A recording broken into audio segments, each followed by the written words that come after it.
laki ni Sumira. Ya, Bi. Anak apa wadon? Aduh, durung lahir, Bi. Sing kapan? Sing wingi. The Talkies, Ngomongin film bersama Bayu dan Edoy. Tanduk Setan, sebuah film untuk menemani bulan Ramadan. Iya, film horor Ramadan. Film horor Ramadan. Itu kerjasama antara Four Colors sama Star Vision. Oh iya.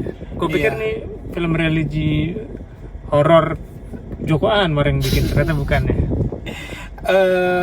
Tanduk Setan itu sebetulnya 2 film Jadi Ya. satu nih. yang ceritanya sebetulnya nggak ada hubungannya Ah. gitu. Cuma dia bookends kehidupan seseorang kan. Kehidupan diawali oleh kelahiran, diakhiri oleh kematian. Nah, jadi film pertama durasinya lebih panjang, sekitar sejaman lah ya. Itu judulnya Kelahiran, sutradaranya Amri R. Suwardi. Diperankan oleh Boy Muhammad, ada dia Permatasari, ada Bevi Jovanka. ya, kebanyakan aktor-aktor yang kita belum tahu lah. Lokal. Jadi ceritanya tuh tentang Sum ya, yang mau melahirkan. Ternyata tuh Sulit ya? sulit banget proses melahirkannya, dan dia kayak dibawa ke klinik setan, klinik hantu gitu. Jadi kalau kemarin ada film Pasar Setan, nah ini ada yang temanya memang di klinik setan, dan kalau menurut gue lebih dieksplor ya. Maksud gue Pasar Setan kurang berasa pasar setannya, Sementara ini rumah sakit setan berasa banget. berasa banget. Gitu loh. Kayak gitu. Kenapa?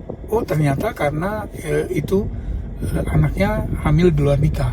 Ya pokoknya ada kesalahan. Si cowoknya itu Cuman nggak baru dijelasin menjelang nikah. juga dari awalnya. Jadi gua waktu itu juga agak menebak-nebak nih, apa kesalahan mereka sampai mereka dihukum kayak gini. Ngelahirin susah, udah ngelahirin susah, dibawa ke rumah sakit, nyasar segala gitu. Kayak gitu. Nah terus segmen kedua itu kematian. Kematian itu tentang seorang mantan sinden ya. Iya mantan Sinden wanita. itu kayaknya udah menjelang maut, tapi udah 2 minggu Enggak. sekarat, nggak meninggal, susah banget meninggal. Ternyata dia punya susuk. Susuk yang itu memang harus ditarik sebelum. dilepas. Nah celakanya susuknya itu dipasang ketika dia masih muda dan dukunnya udah meninggal gitu loh. Akhirnya keluarga memutuskan Ya. Nggak tahu. dibantu spoiler. aja deh gitu.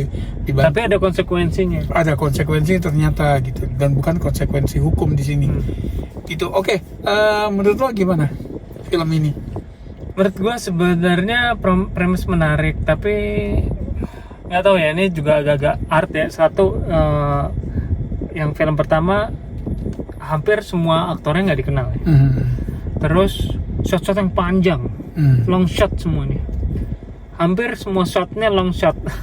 Yang awal-awal tuh. Jadi memang apa ya? Oh iya, kayak master shot semua. Master shot semua dan mengandalkan ya bahwa kemampuan acting orang-orang itu diuji di situ, kayak mungkin orang teater bener yang mengerti. Malah sebetulnya Acting. mereka lebih ngerti acting ya. Iya, karena lu salah di tengah, lu mesti ngulang dari depan lagi. Sebetulnya premisnya menarik, cuman ya mendingan low budget ya kayaknya. Kelihatan sih gitu dari maksudnya bukan ngejudge, tapi kelihatan dari looksnya gitu ya. Kalau lo bilang kerjasama antara Pak Parwes sama Iva Ivansyah, gue ngelihat ini lebih ke Iva Ivansyah gitu. Touch-nya, bukannya Pak Parwes nih. Itu jadi kayaknya memang usaha Four Colors untuk ngangkat anak-anak film Jogja ya. Dia pernah melakukan itu waktu di City misalnya gitu ya. Tapi ya ntar gue cek lagi setelah ini. Itu bahasa apa sih sebetulnya? Oke. Bayi yang familiar sama Jawa tuh agak lost juga gitu ya. Gitu. Nah, jadi benar premisnya menarik gitu kan. Bisa jadi karena mereka aktornya unknown gitu ya, itu bisa lebih relatable mungkin ya. Gitu ya. Kayak ordinary people gitu, orang-orang di sekitar kita. Nah justru kehadiran sengaja susternya tuh yang glowing semua kan, Justru yang star quality-nya kayaknya di glowing semua, justru untuk membedakan bahwa orang biasa sama manusia jadi-jadiannya. Tujuannya mungkin itu gitu loh. Buat gue hit and miss segmen ini gitu ya. Gue suka bahwa dia mengeksplor kliniknya, rumah sakitnya, dan creepy berasa kayak yang kayak Hitchcock apa Twilight Zone. Ya, Black Mirror gitu ya, rasa kayak gitu, cuma versi low budget gitu.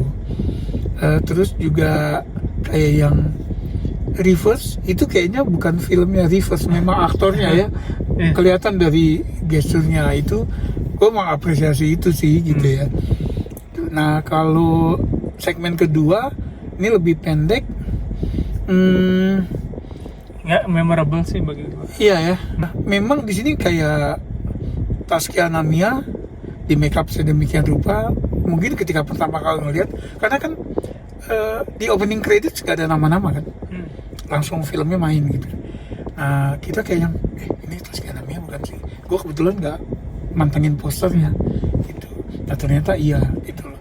Terus kayak Rukman Rosadi minim dialog banget, nyaris nggak ada dialog dia. Dan dia gelap-gelapan gitu, jadi nggak kelihatan. Kalau menurut gue sayang sih gitu ya, sekelas dia gitu.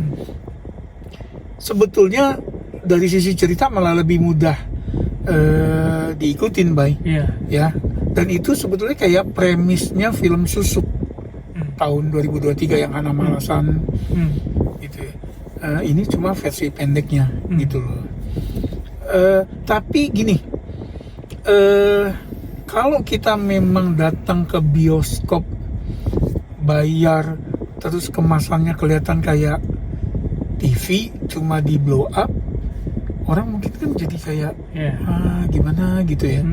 Nggak ada yang salah sih mungkin ya gitu ya, kalau ada yang bisa nerima, tapi kayak nggak nge-reward, kurang rewarding gitu loh, pengalamannya kurang rewarding untuk penonton biasa yang memang mungkin belum baca-baca atau nggak siap gitu ya. Gitu. Lo menurut lo? Ya bagi gue sih ya sama, premisnya menarik, tapi memang ya dari budget kelihatan budget murah. Ya itu yang didapat dari hasil film ini. Gitu. Ya tapi kalau mau dapat pengalaman yang agak beda dengan horor biasa yang glossy, yang big budget, nah ini ada alternatif tontonan lah.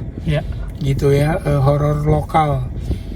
Selain Kuyang yang juga lagi diputar Kalimantan kemarin, Saranjana, horor lokal lainnya apa lagi ya?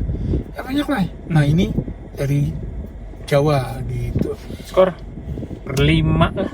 Ya sama. Oke. Gitu. Sampai ketemu. Makasih udah mampir. Sampai ketemu di film berikutnya. Salam.